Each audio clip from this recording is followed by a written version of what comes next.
You know, there is something nice about hearing hearing babies in the service, isn't there? You know, I expect everybody that's in this room to make age-appropriate noises, and that just happens to be the age-appropriate noise for for babies. Sometimes I do that too, but that's not acceptable because I'm an adult. I didn't choose to be an adult. Let me just tell you. Anyway, so. You know, as we look this morning at the work of Jesus on the cross, you know, the story of him is in all the Gospels. I mainly want us to stick with John's Gospel this morning because what I want us to do is kind of look at a few different things. I want to look at this event through the perspective of Pontius Pilate. You know, because it's interesting. This is one of the most unique events in all of history. You know, this time of the year, Passover, busy time of the year. The Roman Empire was in control of Jerusalem, and busy time of the year. And Pilate would have, you know, he would have been preparing for this. He would have been ready for this busy time of year, but he truly had no idea what was happening when he met this man named Jesus. So I kind of want us to look at the events leading up to his crucifixion, look at it from Pilate's point of view, and then we're going to end looking at the event between Jesus and Barabbas. So we're mainly going to be in John, but we're going to, at times when it's necessary, look at the story from the other Gospels as well. And I'll try to give warning when we're looking at a different Gospel. So after Jesus' arrest in the garden, he's immediately taken to a man named Annas, who was a former high priest. And after some questions and some beating, they then take Jesus to Caiaphas, who was the son-in-law of Annas and who is the current high priest. So the next morning, Jesus is taken before the entire council of chief priests and elders. And long story short, the Jews cannot punish Jesus the way that they want to by themselves. So they decide to take Jesus to the governor of the area, who is Pilate. And in John 18:28, it says, "Then they led Jesus from the house of Caiaphas to the governor's headquarters. It was early morning. They themselves did not enter the governor's headquarters so that they would not be defiled, but could eat the Passover." Now, Pilate was not normally in Jerusalem. However, this was no ordinary time. This was the week of Passover. So Jerusalem was filled with way more people than normal. And one of Pilate's biggest responsibilities was to keep the peace in Jerusalem. Pilate knew that if word got to Caesar that he could not control Jerusalem, Caesar might be looking for a new governor. So in order to make sure that nothing bad happened during this incredibly busy time, Pilate is staying in Jerusalem so we can keep an eye on everything that is going on. And so then we read in John 18:19, "So Pilate went outside to them, and they said, 'What accusation do you bring against this man?' And they answered him, 'If this man were not doing evil, we would not have delivered him over to you.' Pilate said to them, 'Take him yourselves and judge him by your own law.' The Jews said to him, 'It is not lawful for us to put anyone to death.' This was to fulfill the word that Jesus had spoken, to show by what kind of death he was going to die." Now, Pilate was probably slightly annoyed and just wanted to get this over with so he can go back to wherever he normally lived. When he tells them to handle it themselves, they say something that really made Pilate's ears perk up. They said, "It is not lawful for us to put anyone to death." Now, the law of God, the Torah of the Old Covenant, did have a protocol for capital punishment, but you have to remember the Jews were under the rule of the Roman Empire at this time, and the Romans took away their authority to hand out capital punishments. But when Pilate hears this, he probably did a double take. If the Jews want to put somebody to death, then whatever is going on is very, very serious. And Pilate, once again, has to make sure that he keeps everything under control. We can't have Caesar hearing anything weird going on in Jerusalem. But little did he know that he was about to be involved in the strangest trial that anybody would ever be involved with. Not only would it be strange, but it would never happen again. John then says, the Apostle John then says that this whole conversation was to fulfill what kind of death Jesus would die. So you see, if the Jews had their authority to sentence Jesus to death, they would not have crucified him. They would have stoned him. That's what they would have done if they had been able to put him to death. So then we move on, John 18:33. So Pilate entered his headquarters again, and he called Jesus to him, and he said, "Are you the king of the Jews?" Jesus answered, "Do you say this of your own accord, or did others say it to you about me?" Pilate answered, "Am I a Jew? Your own nation and the chief priests have delivered you over to me. What have you done?" So now Pilate sees how serious this situation is. He's trying to figure out, what is Jesus guilty of? Unfortunately, that is not what the chief priests wanted. They're probably hoping that Pilate would just take their word for it and kill him, and that would be the end of it. Jesus answered, "My kingdom is not of this world. If my kingdom were of this world, my servants would have been fighting that I might not be delivered over to the Jews, but my kingdom is not from the world." Then Pilate answered him, "So you are a king?" Jesus answered, "You say that I am a king. For this purpose I was born, and for this purpose I have come into the world, to bear witness to the truth. Everyone who is of the truth listens to my voice." Pilate said to him, "What is truth?" After he said this, he went back outside to the Jews and told them, "I find no guilt in him." So Mark's account of this, Mark's gospel account of this says that Pilate was amazed because Jesus wasn't even trying to defend himself. If you're on death row here, you might try to make yourself look as innocent as possible, but Jesus wasn't doing anything to try and convince Pilate he was innocent. And after Pilate told the chief priests that he didn't find any guilt in him, this is what they say in Luke's version of the story, in Luke 23:5. "But they were urgent, and they said, 'He stirs up the people, teaching throughout all Judea, from Galilee even to this place.' So Pilate says, 'I have not found him to be guilty of anything,' but the religious leaders continue to accuse him. They just say, 'Well, he's stirring people up. We don't like it.'" And here would be a big issue with Pilate. The main things the religious leaders are accusing Jesus of are theological things, okay? He's claiming to be the Son of God and so on. But Pilate isn't Jewish. He doesn't care about what the Jews think about theology. He could care less what they're arguing about. And he certainly doesn't want to let anybody get killed over a doctrinal dispute. Then Luke continues in verse 6. "When Pilate heard this, he asked whether the man was a Galilean.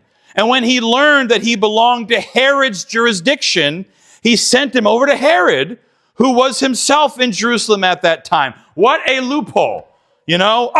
This is Herod's. Oh, give him to Herod. This is his jurisdiction. Let him handle it. So then we continue. "When Herod saw Jesus, he was very glad, for he had long desired to see him, because he heard about him, and he was hoping to see some sign done by him. So he questioned him at some length, but he made no answer. The chief priests and the scribes stood by, vehemently accusing him. And Herod with his soldiers treated him with contempt and mocked him. Then, arraying him in splendid clothing, he sent him back to Pilate. And Herod, and this is weird, and Herod and Pilate became friends with each other that very day. For before this, they had been at enmity with each other." Wow, how wonderful. They're now buddies. So once again, the chief priests keep hurling accusations at Jesus, but it's just not working, and Herod sends him back to Pilate. And you can tell in this next passage that Pilate is beginning to lose his patience here, right? So Luke 23:13, "Pilate then called together the chief priests and the rulers and the people, and he said to them, 'You brought me this man as one who was misleading the people, and after examining him before you, behold, I did not find this man guilty of any of your charges against him. Neither did Herod, for he sent him back to us. Look, nothing deserving death has been done by him.'" It's interesting when you look at the details of this whole crucifixion story, that this was work to get Jesus in trouble. Pilate kept fighting the Jews. No, he's not guilty. He has not done anything wrong. I am not going to have him killed. I mean, it's weird how much of a battle this is. He can clearly see the Jewish leaders are going way overboard with all their accusations. And if that wasn't making this difficult enough, Matthew's gospel records this in Matthew 27:19. When Pilate was sitting on the judge's seat, this is really weird, his wife sent him a message saying, "Don't have anything to do with that innocent man, for I have suffered a great deal today in a dream because of him." Now, what that means, I have no idea. Did God give her a dream about this situation? Whatever it is, her dream told her that he was innocent, right? So here is this event, this prophesied event. Jesus has to be crucified or we have no salvation. Pilate's fighting it. His wife has a dream that he's innocent and says, "Don't, just drop it. This man is innocent." But then Pilate remembers something that may be able to get him out of this. Back to John 18:39. Pilate said, "But you have a custom that I should release one man for you at the Passover. So do you want me to release to you the King of the Jews?" Thank God for Passover. Pilate wasn't Jewish, but he probably converted that afternoon. I mean, what another loophole, right? When he realized that the Passover was his ticket out of this and like, "Oh, I get to release somebody to you." Great. Every Passover, this was a custom. He released a prisoner to their choosing. That doesn't seem like a good custom. I don't know about you. I would not find it very encouraging if I went on Facebook and like Pulaski County was like, "Hey guys, it's time. We're going to release a criminal today." Yay? I would not like that. I don't know whose idea that was. And here's where another character enters the story. His name is Barabbas. Now, what's interesting is, according to a certain Jewish tradition, it is believed that Barabbas's first name was also Jesus. Jesus was not a rare name. That was a very common name back then. And there's some traditions that believe that Barabbas's first name was also Jesus, which is really interesting. I mean, no idea if it's true or not, but it's just very, very interesting. So what's the deal with this guy Barabbas?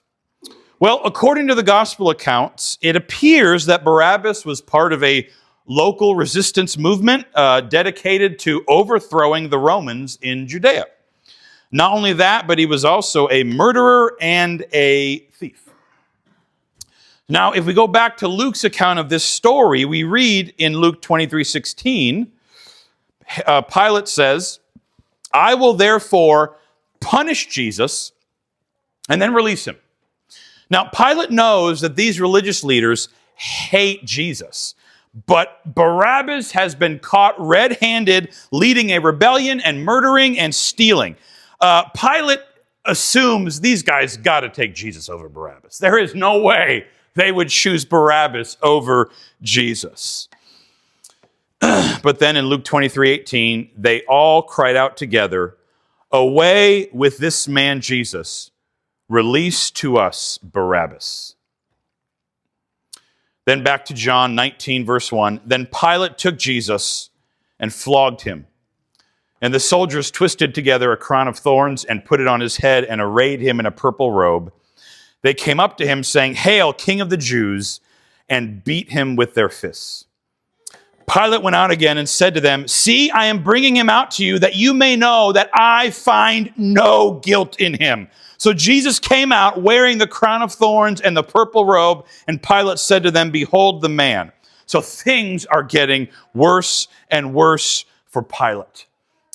He knows this man has not done anything wrong, yet he must keep the peace, all right? So Pilate assumes if I have him beaten and severely flogged, maybe that is going to appease the crowd, right? So he has Jesus beaten, severely beaten, brings him back out, hoping that they'll choose to release him. And then something happens that Pilate would never in a million years have thought would happen. surely one of the most shocking things that maybe the Roman Empire has ever seen. In John 19:6, Pilate brings out Jesus. And the chief priests and the officers saw him and they cried out, "Crucify him." And you can just imagine Pilate's face dropping. It's one thing to sentence a man to death, but then they said, no, we want him crucified. Crucifixion was the most brutal and barbaric form of death that has probably ever been invented. The Roman Empire ended up outlawing it, okay? The Roman Empire, if you know anything about the Roman Empire, you know that nothing is off limits for them. They ended up saying, okay, crucifixion's a little too much. It is brutal. It is absolute torture. It is agonizing. Seeing those men those criminals on a cross, gasping for breath, suffocating, drowning in their own fluids, miserable. So when Pilate hears the word crucify, he realizes that he's in a lose-lose situation here. And he says to them, "Take him yourselves and crucify him, for I find no guilt in him." The Jews answered him, "We have a law, and according to that law, he ought to die because he has made himself the Son of God." And when Pilate heard this statement, it says, he was even more afraid. So now Pilate's terrified because you can bet if people are being crucified in Jerusalem, Caesar is going to hear about it. And Pilate is absolutely terrified. Pilate then takes Jesus inside, probably as a final attempt to be like, okay, Jesus, you got to open your mouth. They're going to crucify you if you don't say something. You have to do something about this. So here's Pilate in a situation that he does not want to be in.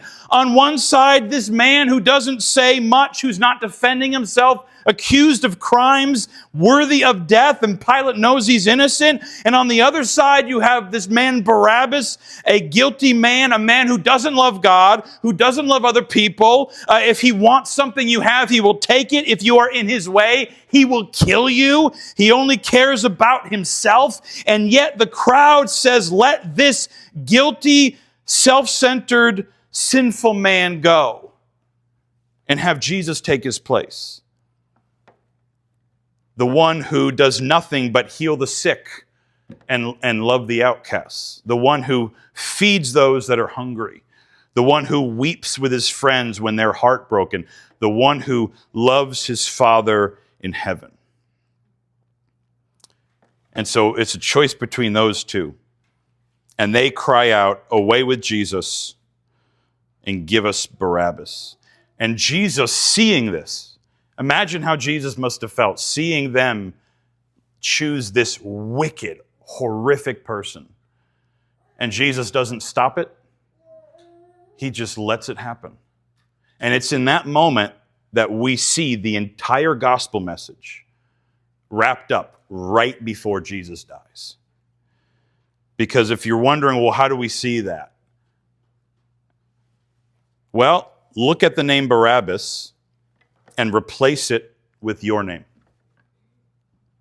We are Barabbas, okay? We are the guilty ones. We are the ones that are criminals in the eyes of heaven. We have hated God. We have disobeyed God. We have ignored him. We have wronged him and other people. We are the guilty ones. We deserve the death. We deserve the punishment, eternal spiritual death, separation from God forever and from everything that is good and loving.